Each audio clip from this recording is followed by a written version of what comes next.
In Total War Three Kingdoms, you'll take control of a warlord of ancient China and unite the land under your banner. But with a game filled with such rich historic personalities, you need to know who you're up against. So together, we'll take a look at each of the starting warlords, detailing their playstyles, who they were, and how it all panned out for them historically. Yuan Shu was an ambitious powermonger and the product of a long line of influential nobles. Originally known for his courage and valor, Yuan Shu is remembered now as an entitled, pompous git with a showy personality and an inferiority complex. And not the fun kind like Marvel's Loki, but the punch-in-the-face kind, like Game of Thrones' Joffrey. And much like that story, this one also has a happy ending. After a series of government postings from sheer nepotism, Yuan Shu found himself the commander of the Imperial Tiger Guard, which he bravely used to slaughter the unarmed eunuch faction during the Yellow Turban Rebellion, as well as anyone who looked remotely like a eunuch, including young men who couldn't yet grow decent facial hair. To thank him for his efforts, the tyrant Dong Zhuo named him General of the Rear. And when the big bad guy of the Three Kingdoms era likes you, you've clearly done something wrong. Realizing that he might be on his way to becoming a baddie himself, Yuan Shu fled the capital and joined the coalition to overthrow the tyrant, led by his half-brother and cousin, Yuan Shao. If that sounds confusing to you, it's because he and Yuan Shu shared the same father, but Yuan Shao was the bastard son of a serving wench, who was then later adopted by their uncle. And that act of kindness legitimized him, and technically placed him above Yuan Shu in the family pecking order. This wouldn't normally have been an issue, except that Dong Zhuo killed Yuan Shu and Yuan Shao's father in retaliation for their betrayal, sparking a never-ending conflict between the brothers over who should assume leadership of the family name. So you can probably guess how well their newfound alliance went.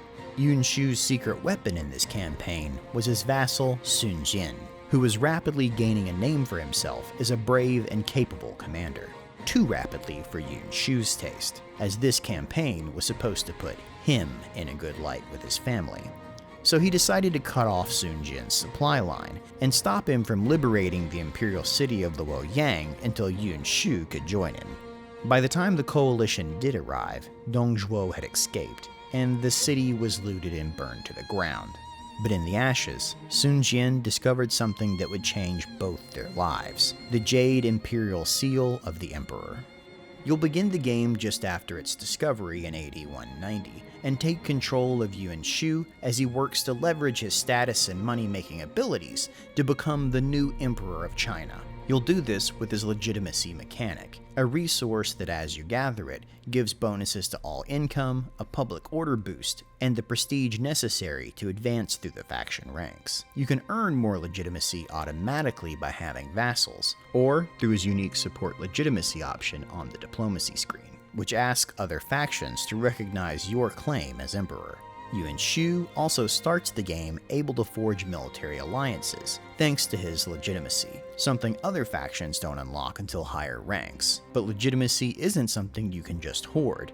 To recruit new characters into your service, you must spend it. So if you can't find other factions willing to accept his claim, you'll have a tough time recruiting others to join Yuan Shu. His faction's unique building, the Zhong Administration Building, requires it as well, though its huge bonus to all income more than makes up for the price. Yuan Shu himself grants a 25% bonus to commerce and industry, and characters in his faction can be given the unique Business Ventures assignment, which further emphasizes this faction's focus on income generation by whopping amounts, though this too costs legitimacy. But with this unfettered income, you can recruit his unique Rapid Tiger Infantry, and at higher levels, the Warriors of the Left, both powerful, unique, sword-wielding assault infantry. This all feeds into the fact that Yuan Shu's rule from his palace in Nanyang County was pretty much despotic. He became known for an ostentatious lifestyle, obsessed with displaying his wealth and power, all built by heavily taxing his subjects. Yuan Shu firmly believed in his noble pedigree, and saw almost everyone else around him as inferior based on their lesser births, lower rank, or lack of talent in his arrogant eyes. And his starting position in Nanyang County is smack in the middle of the map, meaning you can expand any way you like, but you'll also be surrounded at the start of the game, as you start bordered by Yuan Shu's enemies, Dong Zhuo and Liu Biao. Your initial dilemma as Yuan Shu follows this conflict, where you'll be approached by an envoy from Sun Jian, who reports that the Tiger of Jiangdong is being attacked by the forces of Liu Biao, who wants to claim the Imperial seal in the name of his brother Yuan Shao. So you can either help Sun Jian by declaring war on Liu Biao, or let Sun Jian fend for himself. Historically speaking, Yuan Shu supported Sun Jian in exchange for the Imperial seal. After he conquered Nanyang, Yuan Shu placed Sun Jian in charge of his army, who then took it and repeatedly crushed Dong Zhuo's forces. Yuan Shu, meanwhile, continued cementing his reputation as a Hugh Hefner-level playboy millionaire from his palace in Nanyang. Despite these initial successes, Yuan Shu's unending dispute with his half-brother over the family name proved his downfall. The two formed rival alliances that fought for the control of northern China, with Gongsun Zan joining Yuan Shu, and Yuan Shao allying himself with Liu Biao. To protect his southern border, Yuan Shu had Sun Jian invade Liu Biao's lands in a preemptive strike, only to lose his best general in the process. Thankfully, Sun Jian's son, Sun Te, proved almost as talented as his father and began conquering southern China in Yuan Shu's name. Yuan Shu's northern campaign, though, had ground to a stop, halted by the likes of Cao Cao, Liu Bei, and the peerless warrior Lu Bu. But in spite of these setbacks, Yuan Shu felt that this was the appropriate time to name himself the Son of Heaven and declare himself emperor of the new Zhong dynasty, waving his newfound imperial seal and his family name at anyone who asked for a justification.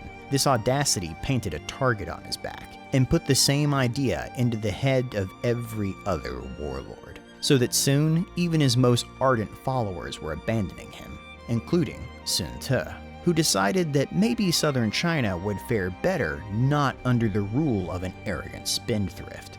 The imperial court, now under Cao Cao's control, asked every available warlord to attack the traitor Yuan Shu. With armies now on his doorstep, Yuan Shu became desperate and managed to convince the warrior Lu Bu to switch sides, thinking he could turn the tide of the war. This predictably ended with Lu Bu betraying him, because everyone knows you shouldn't pursue Lu Bu.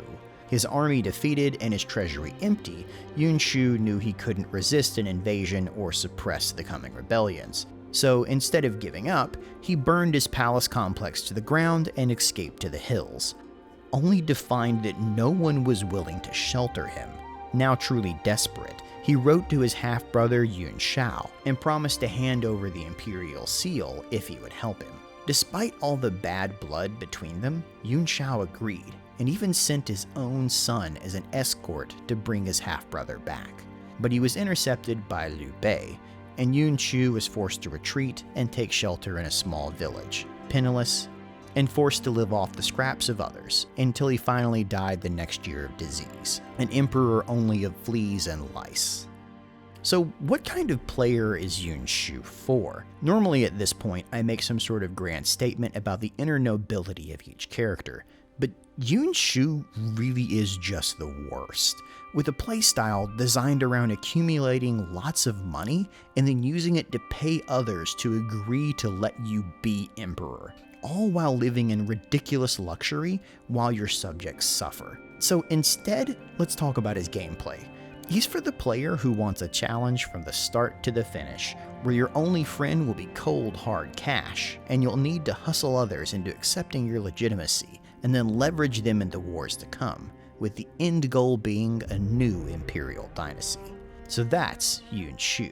And if you'd like to learn more about the warlords in Total War 3 Kingdoms, you can find their stories on this channel. Thanks for watching.